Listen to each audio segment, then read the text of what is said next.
Hello and welcome to Marek's Gear. Today it's What's in my case. Now, separate videos about various elements of my gear will be appearing on this channel. Today I just want to show you my basic kit. Remember, I didn't buy all of this at once. My first YouTube video was shot on a smartphone. My kit evolved over the years into what it is today, and who knows what it's going to be tomorrow. All the products shown in this video are mine. I paid for them the regular price. I'm putting affiliate links to these products in the description below. If you buy something through these links, I get a small commission at no extra charge to you. Thanks a bunch. And now, let's start with the case. This is a Peli Air 1535. It comes in several colors and interior configurations. I went with padded dividers. This is a carry-on size, but increasingly often airlines, in Europe at least, are questioning the weight. I'm usually telling them it contains expensive gear and batteries, and it would not be advisable to keep it below deck. But just in case, I have two padlocks and insurance. I'll cover insurance in another episode. Now, back in the day, I used to fit everything into a low pro Compu Day 150 shoulder bag. It was big enough for a laptop, a camera, and many other bits and bobs I accumulated over the year, but the gear got too heavy. Today, if space and weight are an issue, like when I'm covering a motor show maybe, I take a special backpack. That's for a separate episode as well. But for a normal car shoot, I take this case. I know you can get a similarly looking case or even a tool case in a DIY store, but I need more than just a container to put in a car trunk. I need something to protect my gear during travel, especially on a plane. This case has an IP67 rating, which means it withstands dust and can be submerged in up to 1 meter of water for half an hour. How often do you do that with your gear case? It has 29 kilograms buoyancy. In my case, it usually weighs about 10 kilograms. It has wheels and a pull handle, and that's important. I have different foam padded case I inherited after some other project, which was fine to put in a car, but running with it across the airport was a pain in the backside. So wheels and handle are a must. Now, what's inside? A camera, obviously. These days, it's a Panasonic Lumix GH5 with a 12 to 60 millimeter f2.8 lens. The GH4 is now my secondary camera, and I'm filming with it right now, and there's a GH3 above the shot. The camera is in a Camvate cage, for which I also bought a separate small rig NATO rail top handle like this, so I can just slide it on rather than screw around with tools. But I have a multi-tool just in case as well. Jeez, this thing is not going to fit here, is it now?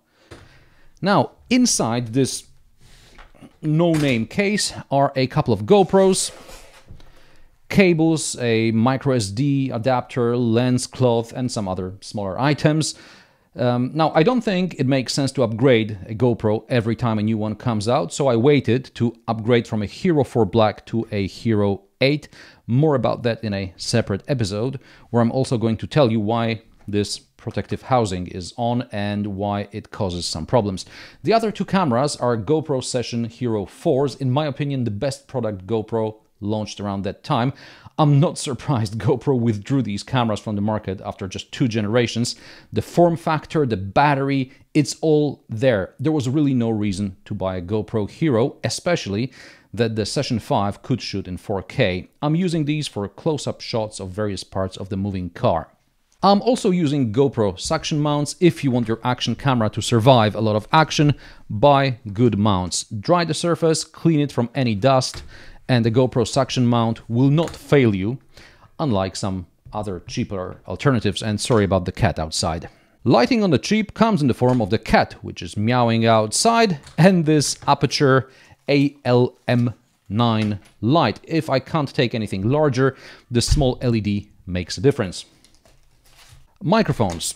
I'm currently using Rode lavalier with Tascam DR10L recorder. I upgraded from a Rode SmartLav Plus, which was plugged into a Zoom H1. I still use the SmartLav Plus in a wireless setup. In the past, I bought some cheap Chinese lavalier mics, which were very durable, but you never knew what sound you would get, what interference they would pick up, and what other surprises they had waiting. So unless you're really on a tight budget, don't bother with those. My lav mics come with pop foam filters and windshields known as dead cats. They can withstand quite a breeze, these. Depending on whether I'm filming dynamic shots or static shots on a given day, I may have a Manfrotto Magic Arm, which is up here, or a slider. The slider in question is from a company which I don't think exists anymore. It was called Motion 9, and this is a Linecam 34. I think it's Korean made, and it was a much cheaper alternative to one of those Edelkrone sliders, which travel almost double the length. This one is 34 centimeters long and can travel 47 centimeters.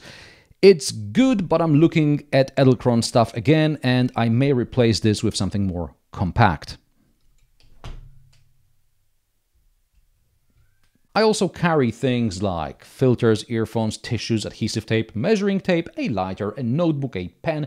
These are the basic things I usually take with me on a set. As I said in the beginning, I didn't buy all this at once. Not everybody needs everything. I will tell you how I use my different tools in this kit in separate episodes. Links to some of these videos are on the screen right now. Subscribe to Marek's Gear. Click the bell icon to get notifications about new episodes. At the beginning, I'll try posting every 2 weeks, and we'll see if I can post more often. If you have questions regarding my gear, or if you want to see how I use my gear to film car reviews on a budget, let me know in the comment section below. If you want to share your experience, feel free to drop me a comment as well. Thanks for watching, and I will see you in the next one.